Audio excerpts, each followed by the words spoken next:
Xander, you can shut up because we're making Thursday's video. Yeah.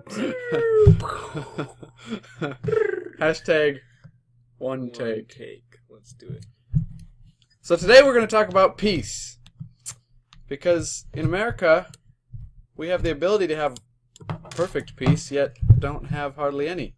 And to explain this perfectly, I have brought along my Kenyan friend. Who's actually American, but grew up in Kenya. American, but I spent my whole life in Kenya. So tell us about peace. Peace. Well, when I came here for college and started talking to people and I guess staying over in people's houses and just hearing conversations and stuff, I found it very interesting how people are not at peace here. Like, there's always a fear of some sort that they're worried about. Or I'll give you an example. A couple days ago, the person I'm staying with for the summer, one of their neighbors got their house broken into, and they immediately went into like a panic. And I was not in the house at the time when they heard about the news, so they sent me a text saying, "Be careful coming back around the house tonight. If you come in early so we can lock up all the doors," and all this like whole like, I don't know, this like fear. And I mean, like, it's kind of like letting the fear get into you and not being at peace with, with who you are and God and stuff.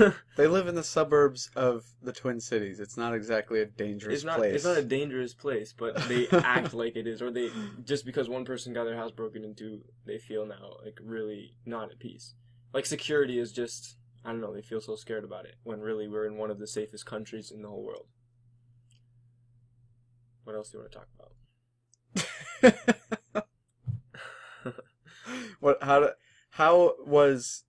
How was this mindset different in Kenya? Were people afraid of a rhino breaking down their little tin shed or what? Yeah, so, I mean, Kenya is just naturally more of a dangerous place to live, with like, in terms of like terrorism and different stuff like that and wild animals and stuff. But I don't know, people are not as afraid for whatever reason. And I guess it's just maybe because we're exposed to it more, so we know that it's, I don't know how to say it, like, not as serious as they want it to be. For example, like, these people whose house was broken into, they probably never had a break-in in 20 years or whatever it was.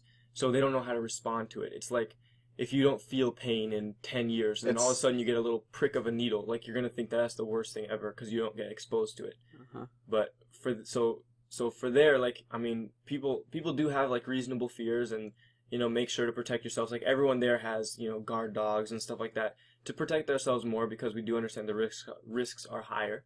But there's no need to, I don't know, like the panic here is just so much greater, I feel like, when the littlest thing happens. I'm not trying to say that a break-in is a little thing or having stuff stolen is easy, but a little thing no would one got be hurt. Like, no, few things were taken. Lock your doors and don't worry about it so much. Something that really drives this point home is being afraid of bugs. Being afraid of like a spider or an ant. We also have a friend from Ireland living with us right now, and I guess they don't have bugs in Ireland somehow. So we had her mowing the lawn, and every time a bug jumped on her, she let go of the steering wheel and just let it go wherever it went, because she was afraid of the bug. It's all about what you're exposed to and what your mindset is when it comes to uncertainty. Are you scared of what could be and what you don't know? Or are you willing to experience it and go with the flow, knowing that whatever does happen, it'll probably be all right? Awesome. I think that's what we need to learn more in America, is that even if it's going bad, it can be worse. And if we're not willing to overcome our fear of uncertainty, then we're never going to be able to come up with good solutions for the little problems that we do have and the big problems that are coming because of our ignorance. So that's all we have for today. Thanks for watching. Please share us around. Subscribe so that you can get us in your email box. And remember, don't stop daring.